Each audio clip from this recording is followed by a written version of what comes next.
cell phones and go to YouTube and ask it, what was the first group to win the Top Gun competition?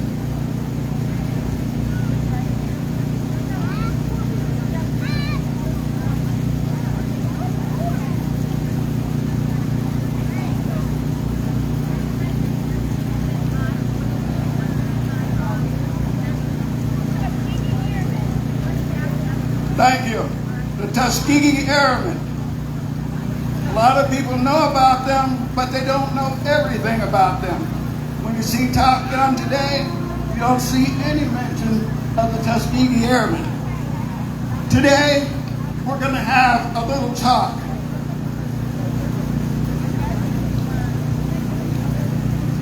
In the end of 1864 and the beginning of 1865, we experienced a lot of different things. For example, everyone knows about Juneteenth, but they don't know the rest of the story. At the end of 1864, an Ohioan by the name of William Tecumseh Sherman from Lancaster, Ohio, went from Atlanta to Savannah. And when he had conquered Savannah, a group of black pastors met with him. And they said, in order for us to prosper, we need some land and the ability to till that land. Everybody knows the name. What was that name of that plan we call it? 40 acres. And a mule. And a mule. And at that time, as I said, that was known from Sherman as Special Military Order 15. As a matter of fact, Sherman arranged for 40,000 former slave families to be given that 40 acres. They didn't get the mule, but the fact of the matter was that at that time, they're estimating that the amount of land that Sherman gave to those former slaves would amount to $640 million in today's money. So if you can imagine, how much wealth would that be if everyone had gotten that 40 acres and a mule? Some people today are saying that other people should be given some reparations because they helped black people. Black soldiers served usually at a less rate of pay than the white soldiers did. Bringing us up, on April the 9th of 1865, the South surrendered at Appomattox Courthouse.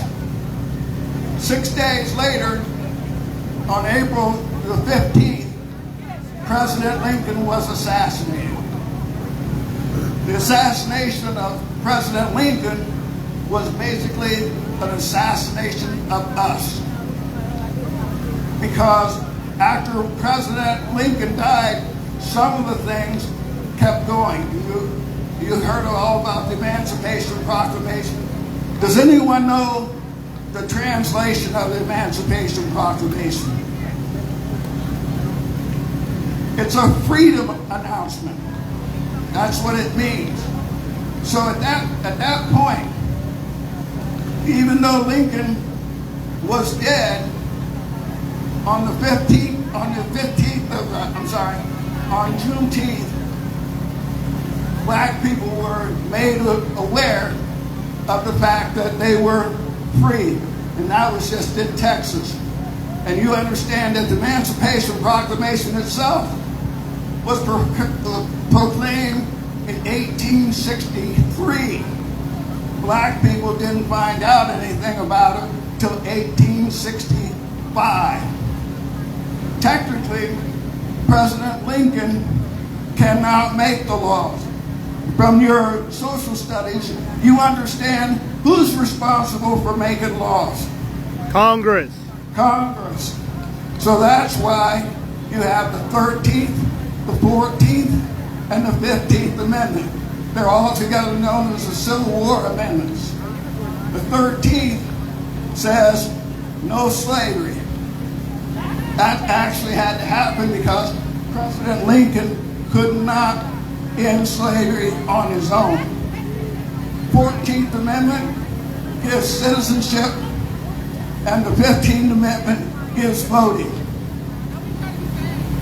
Not surprisingly, in December of 1865, in a town called Pulaski, Tennessee, there was another group that organized.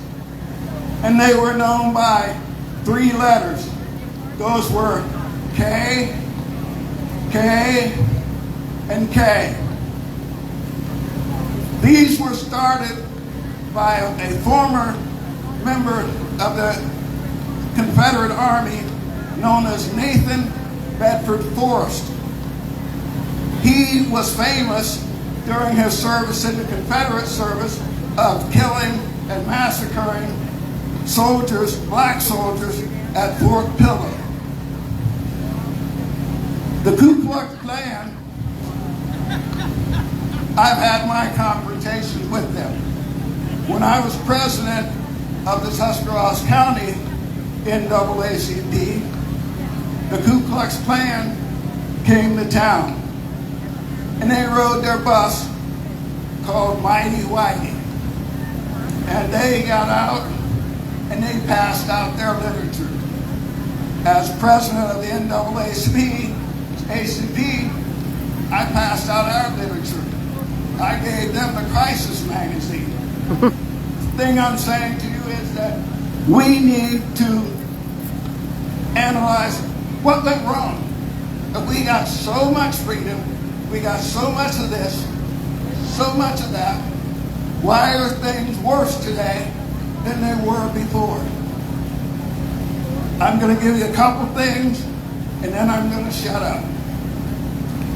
Black lives were actually worse after the Civil War was over, because if a person was a slave and he was killed, you'd have to pay his owner back.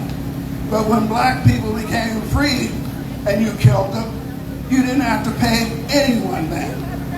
Things got so bad that in 1871, Congress passed the Anti-Ku Klux Klan Act, basically to say, hey, enough is enough. But it didn't stop, because most black people had no land, no education, no nothing. They had to go to sharecropping. And the sharecropping, that, you know, has lasted up until 40s, 50s, in the 1940s, 1950s, people were sharecropping. The only problem with sharecropping was that whenever you were basically renting the land in exchange for a share of the crop that you brought in. Well, generally the landowners would charge you more than you could pay back from sharecropping that land. And so it became a thing where black people became further and further and further in debt. They still had a chance until the election of 1876. In Fremont, Ohio, there's a President Hayes. He was trailing in the election of 1876, and he traded the Southern votes for removing the Northern troops out of the South. So when the Northern troops left the South, you know, something hit the fan. I don't have to tell you what it was.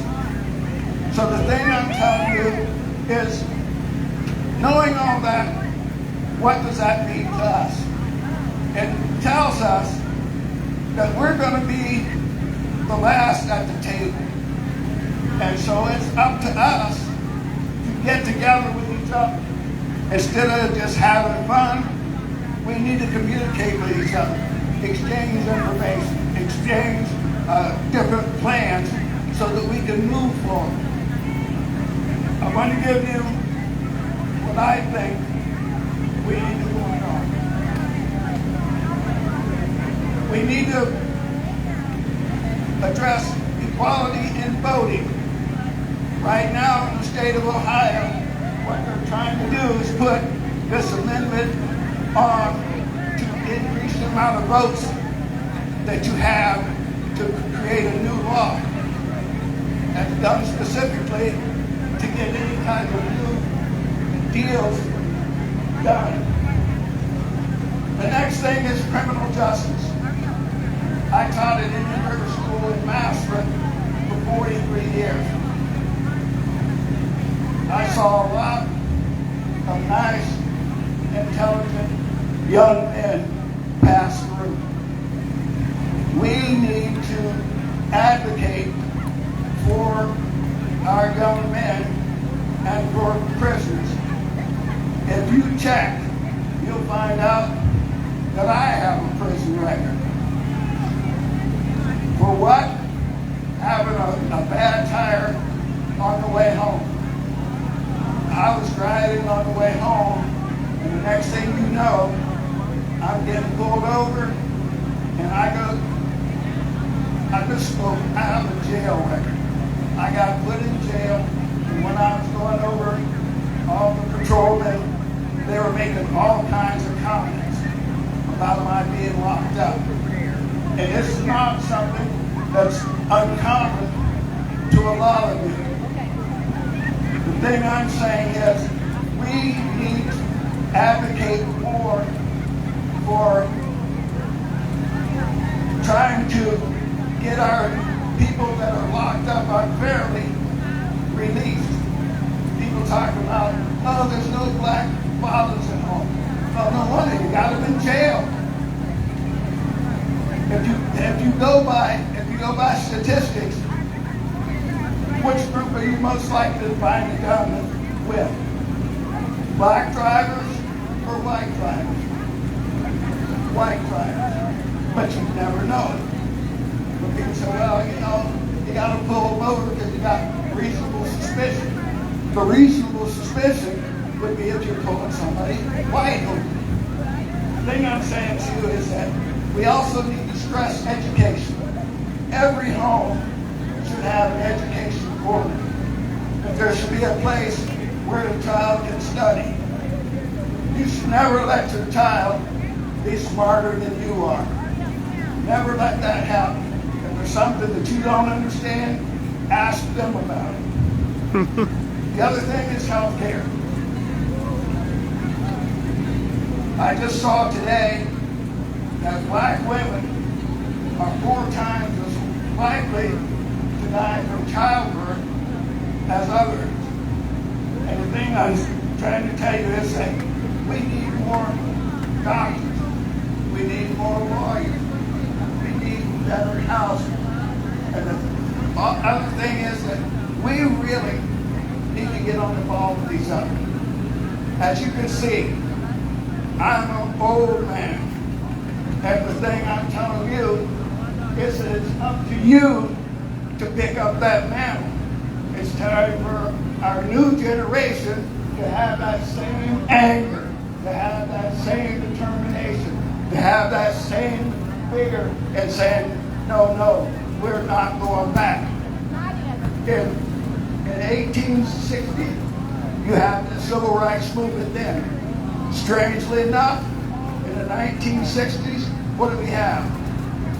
Civil rights movement again. Pretty soon, it'll be 2060. And if we don't get together and act for a common purpose, we're going to be back in the same situation.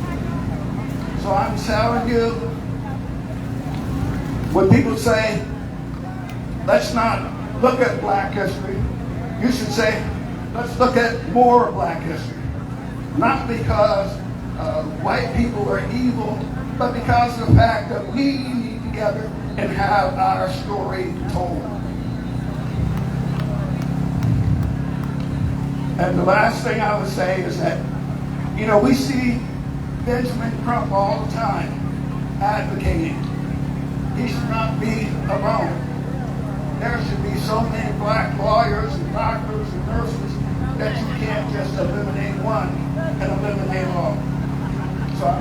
you, thank you so much. And when you leave, I want you to remember PIE. Plan, implement, and evaluate. Make your plan on what you're going to do after Juneteenth. What are your goals for next Juneteenth? What do you want to accomplish by next Juneteenth? Not just to celebrate, but to show what you have to celebrate at that time. I'm done. I thank you so much for your attention and for your tolerance of me.